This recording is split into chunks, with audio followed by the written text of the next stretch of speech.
Survivors we are, survivors we are. Are you ready for the journey? Clones Karim is the name, yes indeed, survivors we are. Hi, Kranz Karim here.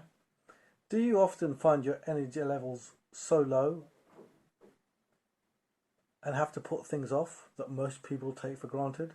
I mean, I'll give you a for instance. You've got up, you've started your routine, you're getting on with your day, but somewhere along the lines you're starting to slow down. Even getting angry with yourself because you've got this to do.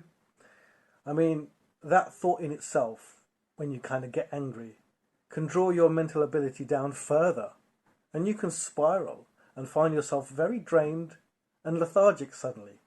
Sound familiar, right?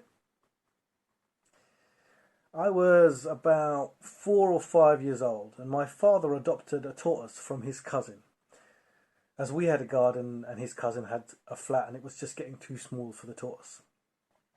So I grew up with this tortoise. His name, or her name, because we can't quite figure out if it's a...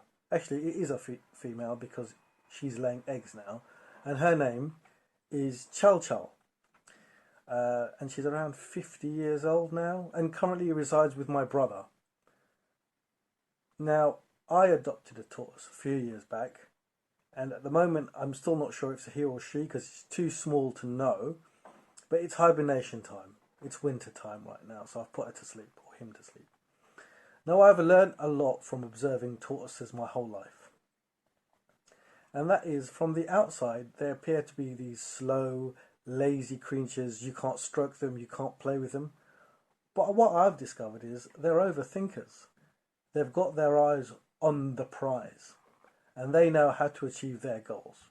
I mean, in a blink of an eye, they can be one end of the garden and suddenly at the other. You know, they can move mountains. I mean, in this case, we're talking about moving bicycles, tables, moving chairs, even those big tanks of butane gas you can get for barbecues.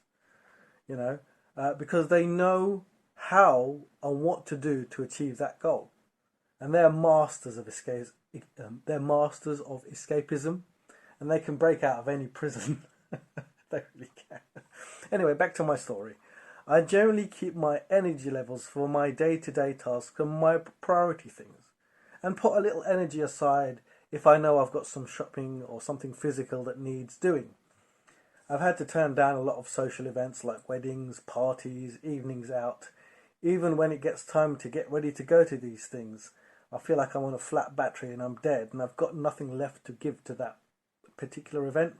And literally I can just sort of go there and stare into space and can't wait to get home. Now, I'm sure many of you felt the same way, but it doesn't mean that you have to put these events off. We've had to learn through trial and error how to conserve energy for these moments. It's not easy, it can be tough, but most people are on somewhere between 80 and 90% of their energy. But we, on our best days, somewhere between 65 and the lower end, 40, even lower than that, right? So we need to work out what we can do with this. We have to manage our time with a 65, let's call it a 65% bracket, including social events so we don't burn out and can't enjoy ourselves, right? I can be 2 days good on my energy levels, whether they're at 40, 50 or 60, even lower than that at times. So 2 days good. And then the third day, I'd be a little less mobile and conserve my energy, similar to hibernation. And then my fourth and fifth day would be at whatever my energy levels are. My sixth day would be a partial hibernation. I'm aware of my surroundings, but I'm not bothering with much. And then my seventh day would be my day of choice. Either I'm working up my energy levels and doing something, or hibernating that whole day, but not a partial hibernation, or not a partial day, one or the other. And then I can move bikes, chairs, mountains even.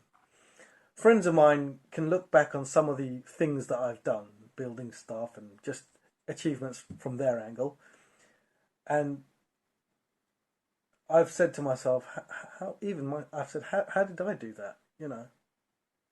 But it's because I use the hibernation principle, and I put a goal in my mind, like, a wedding or a weekend away or a DIY project or even going on holiday, any of these kind of goals, using the hibernation technique.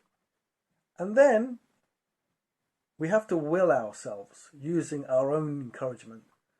And then we can look back and say, how did I do that? The tortoise and the hare. Corim out.